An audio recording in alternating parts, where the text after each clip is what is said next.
माननीय supreme court के 7 न्यायाधीशों की संवैधानिक पीठ द्वारा अभी हाल ही में 1 अगस्त 2024 को देश में अनुसूचित जाति व अनुसूचित जनजाति के आरक्षण के संदर्भ में जो एक अति महत्वपूर्ण निर्णय दिया गया है, तो उसके संबंध में अपनी पार्टी की प्रतिक्रिया जाहिर करने के लिए बुलाई गई है, जिसमें अनुसूचित जाति व जनजाति के लोगों को पुनः उप वर्गीकृत सब क्लासिफिकेशन अर्थात सब क्लासिफिकेशन किए जाने को मान्यता प्रदान की गई है, जिसको लेकर और भी बहुत सी बातें कही गई हैं। उनसे हमारी पार्टी कतई भी सहमत नहीं है और इस संबंध में माननीय सुप्रीम कोर्ट द्वारा दविंदर सिंह बनाम पंजाब राज्य मामले में पारित इस आदेश के अनुसार अब राज्य सरकारें अनुसूचित जाति व जनजाति की सूची के भीतर आरक्षण के लिए उप वर्गीकरण अर्थात नई सूची बना सकेंगी, जिससे फिर अनेकों समस्याएं उत्पन्न होंगी। और अब माननीय सुप्रीम कोर्ट ने अपने 1 अगस्त 2024 के इस निर्णय से 20 वर्ष पूर्व दिया गया निर्णय, जो सन 2004 में 5 न्यायाधीशों की संवैधानिक पीठ द्वारा ईवी चिनैया बनाम आंध्र प्रदेश राज्य में दिया गया था, तो उसको पलट दिया है, जिसमें अनुसूचित जातियों व अनुसूचित जनजातियों के भीतर किए जाने वाले वर्गीकरण को मान्यता देने से इनकार कर दिया गया था। और ये भी कहा गया था कि अनुसूचित जातियों व अनुसूचित जनजातियों के भीतर उप वर्गीकरण नहीं किया जा सकता है, क्योंकि वे एक ही समरूप अर्थात समान वर्ग में आते हैं। माननीय सुप्रीम कोर्ट ने वर्ष 2004 के अपने निर्णय में ये भी कहा था, चूंकि अनुसूचित जाति और अनुसूचित जनजातियों के लोगों ने जो अत्याचार सहे हैं वह एक वर्ग और एक समूह के रूप में सहे हैं, तथा यह एक बराबर का वर्ग है, जिसके भीतर किसी भी प्रकार का वर्गीकरण करना उचित नहीं होगा। माननीय सुप्रीम कोर्ट ने अपने 2004 के निर्णय में ये भी कहा था कि अनुसूचित जातियों और अनुसूचित जनजातियों के भीतर किसी भी प्रकार का उप वर्गीकरण भारतीय संविधान की मूल भावना के विपरीत होगा। माननीय सुप्रीम कोर्ट ने अपने वर्ष 2004 के इस निर्णय द्वारा समानता के अधिकार का उल्लंघन करने के कारण आंध्र प्रदेश सरकार द्वारा पारित आंध्र प्रदेश अनुसूचित जाति अधिनियम 2000 को भी रद्द कर दिया था। अपने 2004 के निर्णय में माननीय सुप्रीम कोर्ट ने यह भी माना था कि ये वर्गीकरण इन जातियों के भीतर अलग अलग व्यवहार करके समानता के अधिकार का उल्लंघन करेगा। और अब माननीय सुप्रीम कोर्ट के 7 जजों की पीठ ने 1 अगस्त 2024 के निर्णय से सन 2004 के निर्णय को पलट दिया है, जबकि इस निर्णय से अनेकों मतभेद उत्पन्न होंगे। माननीय सुप्रीम कोर्ट के 1 अगस्त 2024 के इस निर्णय के बाद केंद्र और राज्य सरकारों के बीच भी मतभेद की स्थिति उत्पन्न होगी, क्योंकि अभी तक केवल संसद के पास किसी भी जाति को या जनजाति को अनुसूचित जाति व अनुसूचित जनजाति में सम्मिलित करने या बाहर करने की पावर है, जिसे माननीय राष्ट्रपति द्वारा अपने आदेशों द्वारा क्रियान्वित किया जाता है और जिसे बदलने का किसी भी राज्य सरकार को अधिकार नहीं है। परंतु अब 1 अगस्त 2024 के इस निर्णय के बाद जहां जो पार्टी सत्ता में होगी वह अपनी अपनी राजनीति के हिसाब से अदलती बदलती रहेगी, जिसके साथ साथ राज्य सरकारें अपने अपने वोट बैंक के लिए अपनी मनचाही जातियों को आरक्षण का अनुचित लाभ देने का प्रयास करेंगी। इस प्रकार से इस आदेश से ऐसी अनेकों समस्याएं उत्पन्न होंगी, जिसके कारण एससी व एसटी को मिल रहा आरक्षण ही समाप्त हो जाएगा। एक प्रकार से एससी व एसटी को मिल रहा आरक्षण ही समाप्त हो जाएगा और फिर इसका नतीजा ये होगा कि अनुसूचित जाति व जनजाति वर्ग अंत में आरक्षण से वंचित रह जाएगा और उनके हिस्से का आरक्षण भी अंत में किसी न किसी रूप में सामान्य वर्ग को ही दे दिया जाएगा। माननीय सुप्रीम कोर्ट द्वारा अपने 1 अगस्त 2024 के इस निर्णय में इस बिंदु पर भी पर्याप्त विचार व्यक्त नहीं किए गए हैं कि अनुसूचित जाति और अनुसूचित जनजाति के किन लोगों को क्रीमी लेयर की श्रेणी में रखा जाएगा और यह तय करने का क्या मानक होगा कि किन लोगों को अब आरक्षण की आवश्यकता नहीं है तथा इस कार्य के लिए अब राज्य सरकारों को राजनीति करने का पूरा मौका मिल जाएगा। माननीय सुप्रीम कोर्ट के इस निर्णय के बाद यदि अनुसूचित जाति और अनुसूचित जनजाति के भीतर उप वर्गीकरण किया जाता है तो वर्तमान में लागू आरक्षण के अनुसार सरकारी नौकरियों और शैक्षणिक संस्थानों में अनेकों पद रिक्त रह जाएंगे, क्योंकि जिन सीमित वर्ग की उपजातियों को आरक्षण दिया जाएगा उसमें रिक्त पद के सापेक्ष उतने अभ्यर्थी उपलब्ध नहीं हो पाएंगे और ऐसी स्थिति में ये बची हुई रिक्तियां अंत में सामान्य वर्ग के हिस्से में ही चली जाएंगी, जिससे समूचे दलित व आदिवासी समाज के पिछड़े हुए लोगों को काफी नुकसान होगा और उनमें असंतोष की भावना उत्पन्न होगी। इसके साथ साथ माननीय सुप्रीम कोर्ट के निर्णय दिनांक 1 अगस्त 2024 के अनुसार अब राज्य सरकारों को ये अधिकार होगा कि वह संविधान के अनुच्छेद 341 व 342 के अंतर्गत माननीय महामहिम राष्ट्रपति के द्वारा घोषित SC व ST जातियों के समूह का उप वर्गीकरण करके आरक्षण का लाभ उनमें से कुछ जातियों को दे सकती है और ऐसा करते समय SC व ST के समूह में बची हुई जातियों को उससे वंचित रख सकती है, क्योंकि राज्य सरकार की निगाह में उन जातियों को अब आरक्षण की आवश्यकता नहीं है, क्योंकि उन जातियों में से कुछ लोग सामाजिक तौर पर SC व ST की अन्य जातियों से बेहतर स्तर पर हैं। माननीय सुप्रीम कोर्ट के समक्ष इस उप वर्गीकरण के पक्ष में जोरदारी से दलील रखते समय बीजेपी द्वारा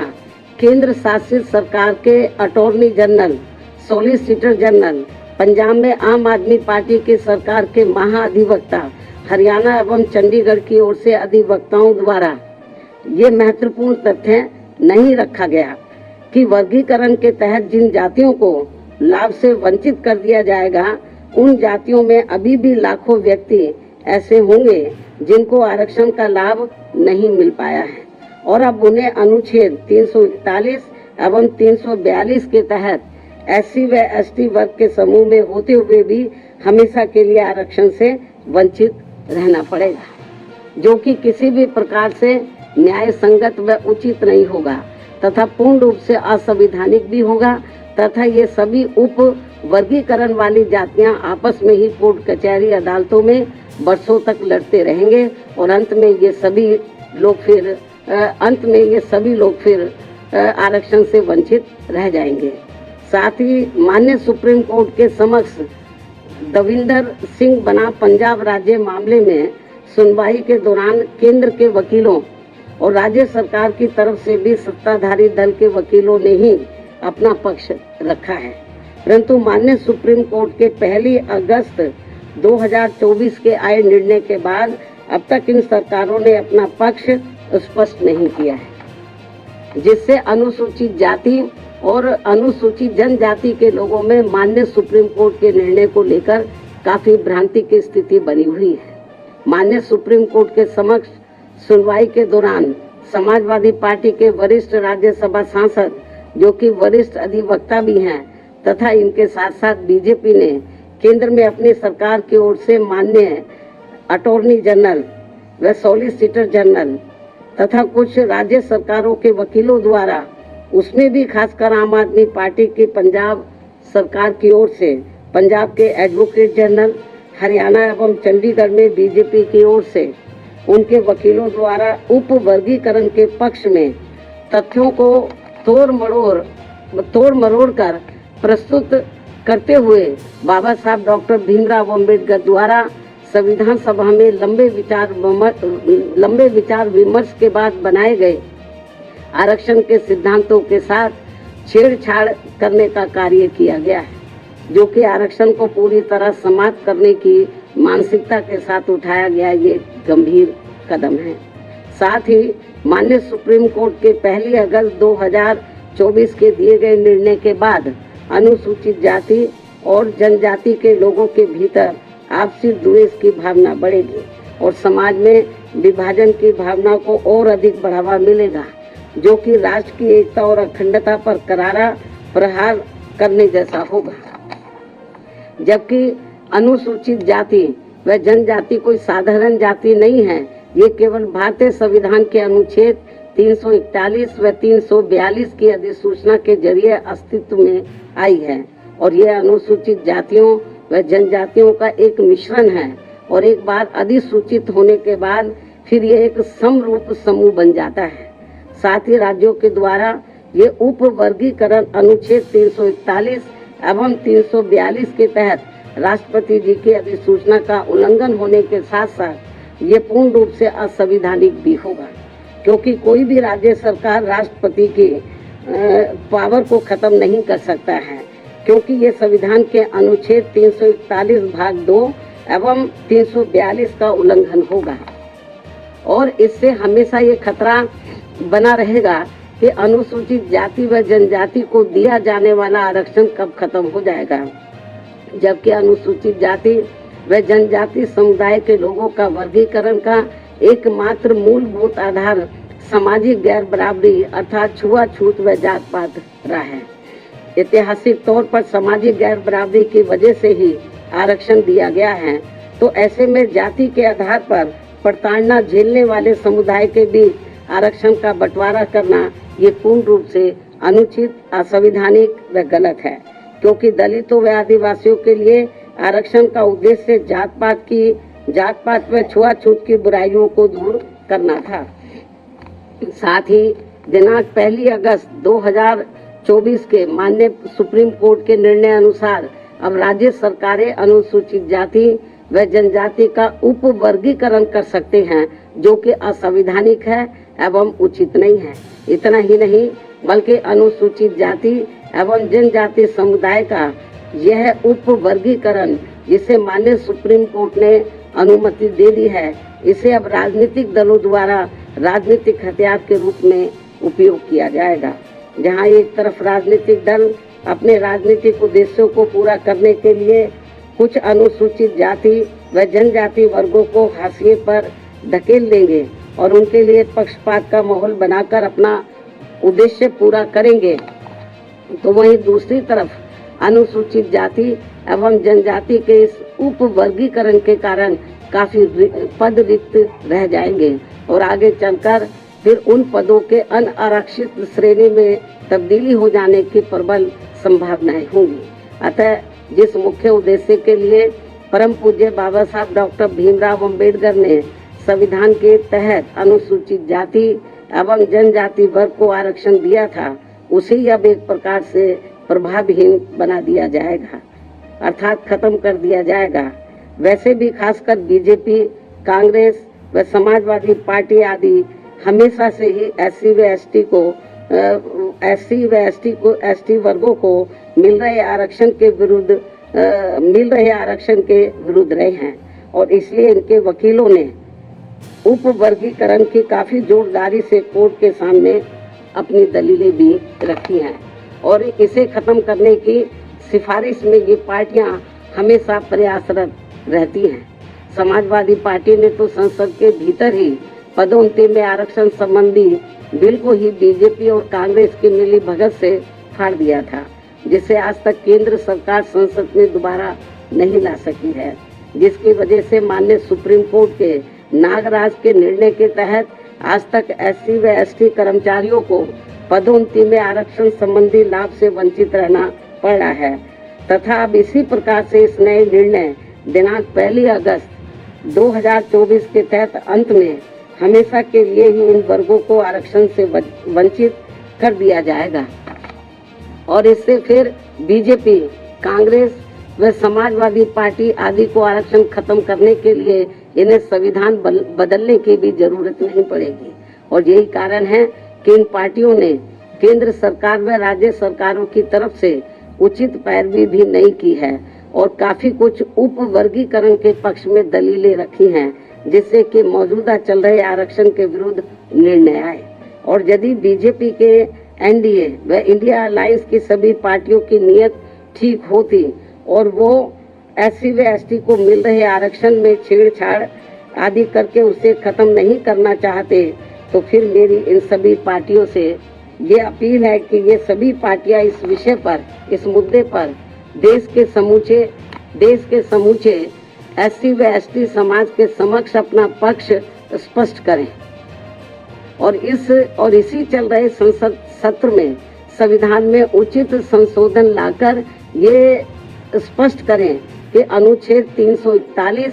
व 342 के तहत माननीय राष्ट्रपति द्वारा घोषित एससी व एसटी जातियों के संबंध में भविष्य में किसी भी प्रकार की छेड़छाड़ व उप वर्गीकरण करने का अधिकार किसी को भी नहीं होगा तथा इन सभी जातियों को आरक्षण प्राप्त होने के लिए एक समूह के रूप में ही देखा जाएगा। ये इनको संशोधन संविधान में उचित संशोधन विधेयक इनको लाना चाहिए और ये सब लाकर इनको संविधान की 9वीं अनुसूची में इसको शामिल करना चाहिए, ताकि फिर भविष्य में कभी भी जो एससी एसटी का आरक्षण है उसके साथ किसी भी प्रकार का कोई छेड़छाड़ आदि ना हो सके। हालांकि ये जो अब नौबत आई है, ये नौबत नहीं आती यदि इसको बहुत पहले ही संसद द्वारा संविधान की 9वीं सूची में डाल दिया जाता। हमारी पार्टी ने लोकसभा के अंदर भी और राज्यसभा में भी इस मामले को अनेकों बार उठाया है, लेकिन इसको टाल दिया गया, क्योंकि जब बीजेपी पावर में रहती है वो भी इसको टाल मटोल करती है। इस मामले को कांग्रेस पावर में रहती है तो वो भी इस मामले को टालमोल कर देती है। इससे स्पष्ट है कि चाहे कांग्रेस हो, बीजेपी हो या अन्य पार्टियां हो, उनकी वीकर सेक्शन के मामले में, खासकर दलितों व आदिवासियों के मामले में अभी इनकी जातिवादी सोच बदली नहीं है। मुझे नहीं लगता है कि ऐसा कुछ ये पार्टियां कर पाएंगी। इसके साथ साथ मेरी इस देश के सभी अनुसूचित जाति व अनुसूचित जनजाति वर्गों के लोगों से ये खास अपील भी है कि इस समय इस निर्णय से उत्पन्न स्थिति को अपने व अपने बच्चों के भविष्य तथा अपने संवैधानिक अधिकारों को नुकसान होने से बचाने के उद्देश्य से तथा बाबा साहब डॉक्टर भीमराव अम्बेडकर के द्वारा अपने अथक प्रयासों से इन वर्गों को जो संवैधानिक अधिकार दिलाए गए हैं, तो उन्हें खत्म होने से बचाने के लिए इस स्थिति को अपने लिए एक आपातकालीन की स्थिति समझते हुए इन्हें एकजुट होना पड़ेगा तथा मात्र अपने अपने राजनीतिक स्वार्थ व दबाव से प्रेरित न होकर यहाँ सभी राजनीतिक पार्टियों के ऊपर दबाव डालकर उचित संवैधानिक संशोधन लाने के लिए मजबूर करना पड़ेगा। इस खास अपील के साथ ही अब मैं माननीय सुप्रीम कोर्ट से भी ये पुरजोर अपील करती हूँ कि वह देश में एससी व एसटी वर्गों के हितों में अपने 1 अगस्त सन 2024 के दिए गए फैसले पर खुद ही पुनर्विचार करके इसमें मेरी इन सब बातों को खास ध्यान में रखते हुए जरूरी